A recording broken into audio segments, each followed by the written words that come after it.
Hello friends, welcome to my channel. My name's Bernard. Today's violin lesson will be on the Gavotte from the E major Partita unaccompanied by Bach. And this is a very interesting piece. They're all wonderful, interesting pieces. Gavotte on rondo. So it's a rondo form, meaning you got a theme, variation, theme, variation, theme, variation coming back. To me, there's definitely left-hand technical difficulties in this piece, but the more first thing to decide upon, what kind of bowing style. And for me, it's really important to have the eighth note stay short in the staccato, not more of a grande attaché or this kind of. I definitely want to have more of a staccato. But at the speed that I want to play it, with my abilities, with my violin, whatever, just being open about this, that I find that I need to do some special kind of bowings that not particularly in the Bach style. For example, in the second variation, I want that nice clean sound, so I do 4-ups.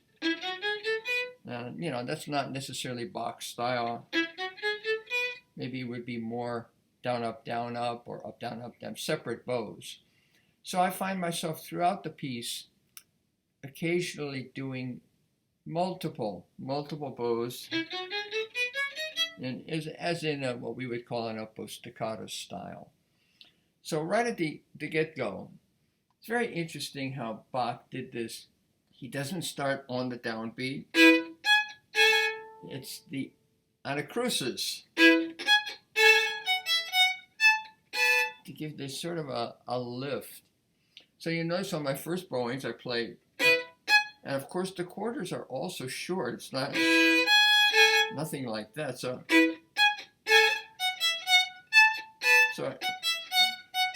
I'm doing 2 ups on the 2 eighth notes. So make note of that. Also, you might note that you have to decide on what tempo you're going to play the piece. I've experimented between 60 for a half, 66, and 72. And I find that 66 is a nice happy medium. At 60, it's a little easier to do natural bowings, but I feel that the piece is a little bit stodgy if I play it.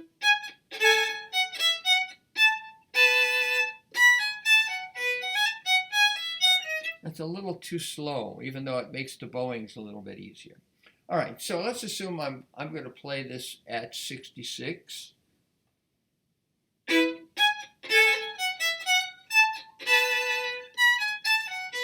notice I came down here, so I kind of recover myself.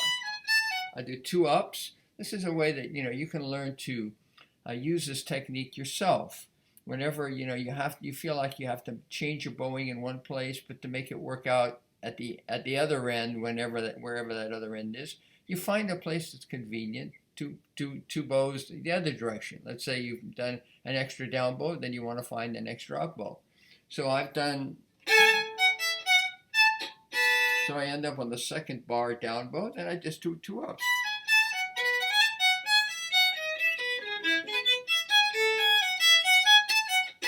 One more time. So.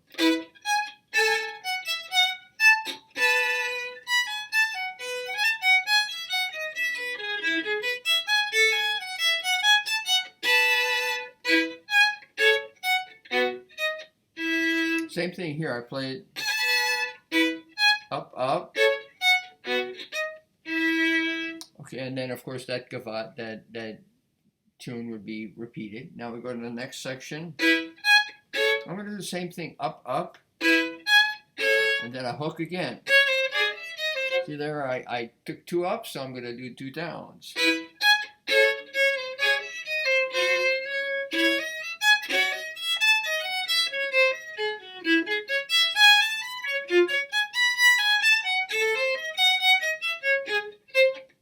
See, through that whole phrase, I was able to keep the eighth note short, but I was also able to keep my bow in a nice place for when I came to the quarters, because that's important also. That's a tricky passage there. You gotta make sure you get that third finger in there on time.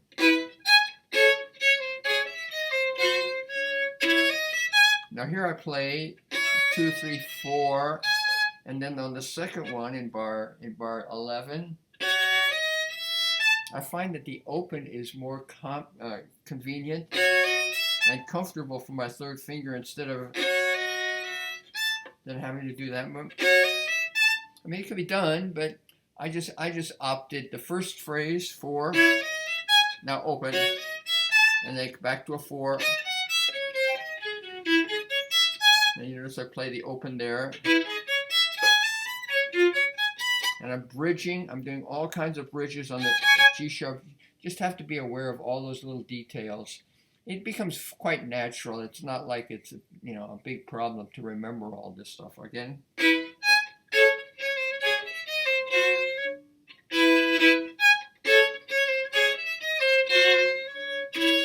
Oh, and you notice short note. Letting the F sharp go. It's marked half note in the part. I don't play like that. So preserving this short E. So you have that line going on.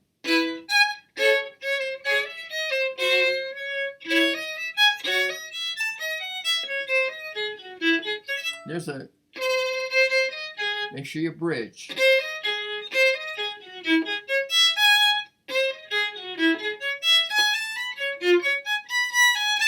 Now a 2 on the B sharp.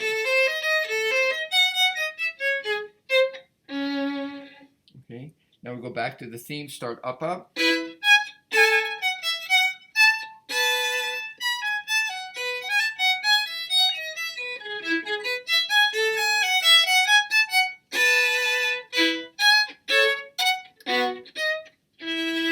And now the next one. Nice short. Notice again, eighth notes instead of quarters on the top.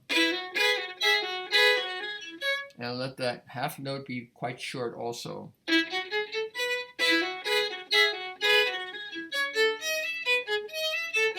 I really like this up, up, down, up. Then same thing again.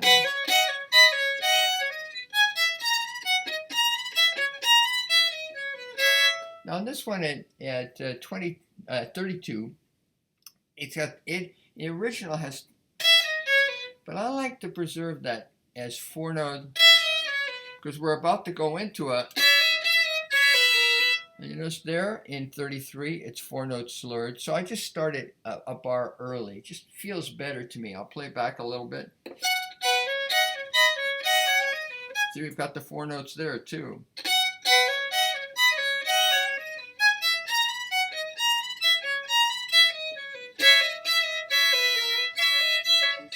Now here's a fancy fingering. We're in first position, shift the half position, and I let the open E sound. Now I go to shift to second position to set up this one. It's a little bit tricky on the shift to second. You need to rotate your elbow to make sure you don't bump the E string. See, that works really nicely because I move my elbow. I got this. But stay in second. Okay, all the way through there, and then back to first position. Okay,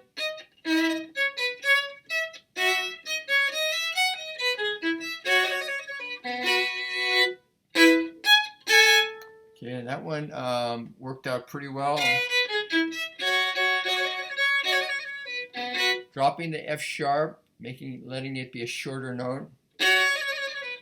And I put a trill on this one. I feel like I really crave it. It doesn't sound like.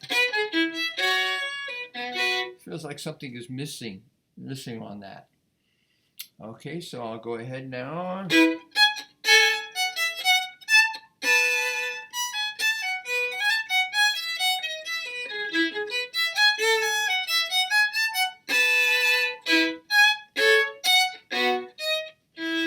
So we're in pretty good shape up to this point. You notice I'm getting your ear used to this being short. Getting used to those little, staccato sounds. All right, now the next section. This is the third. See, same thing. Now these, maybe it's just my violin, but on the middle strings, it's a little easier to get the staccato to come out. So I do those short,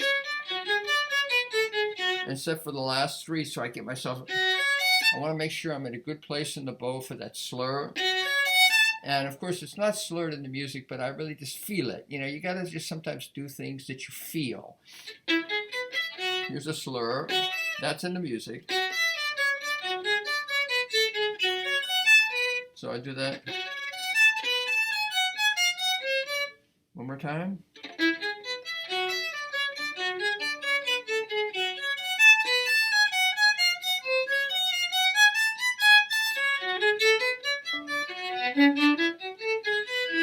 So you see all through this passage, it's an alternate of 3 slurs and then a bunch of separates, 3 slurs.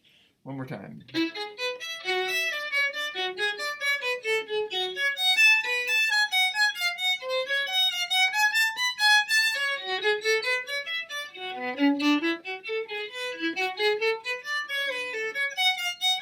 Now right there, this is in bar 56. We're going to shift to half position to get this set up. And then back to first. Now this is a famous passage right here in 58. If you put that second finger in there right next to the A sharp, it's pretty easy to get. Now we've still got the 4th finger down, the B. We're not going to let that go. And then the 1st finger, E sharp, whole step across strings. And then you have to move the 2nd finger back. So come like through there. See, that works nicely. All right, and then we're going to shift up. Let me go back just another bar.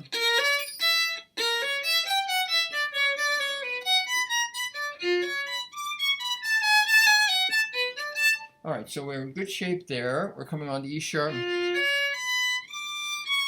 Now, we have some choices. We could stay in position. Probably not so good. We could come down on the G sharp. We can make a shift. That's a strong fingering. Have to make sure we minimize the shift from A to G sharp. The choice I came up with is play. I make the shift to the 4th finger B. It's not my strongest finger, but it seems pretty consistent. So that's my solution there. In 60, up, I do the 3 ups in a row.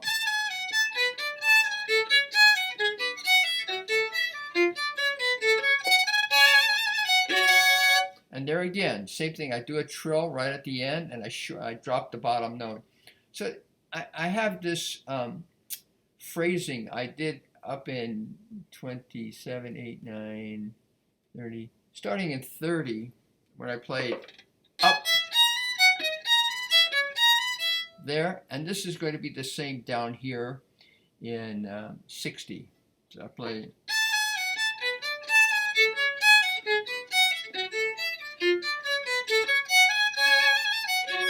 So, you know, for your audience, it's awfully nice to use the same. It's kind of like a hook for them. They don't even know what they're really, seeing or hearing, but they see a certain way you play, and if every time the passage comes you're playing the same way, it kind of brings them in and makes them part of the show. So I'm playing now, and then now for me, a personal thing, I like starting this one up bow because it makes much more consistency on that open E string, less chance of a squeak.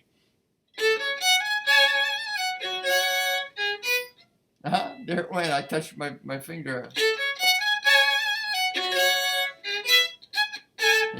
I got to make sure I clear that E string. If any part of my hand is just touching that E string, it'll squeak on me.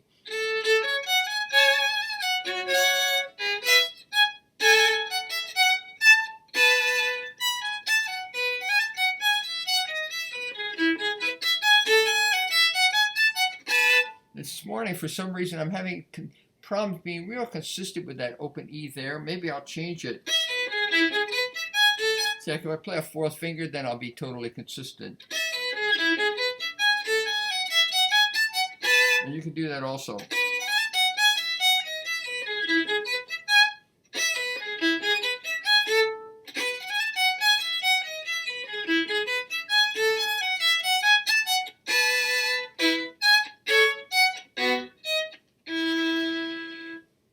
Okay, so I see that I have gone about 16 minutes so far, and the next section is a much more difficult section. So I think I'll stop the video here and do a second section for this next one. Okay, have a great day.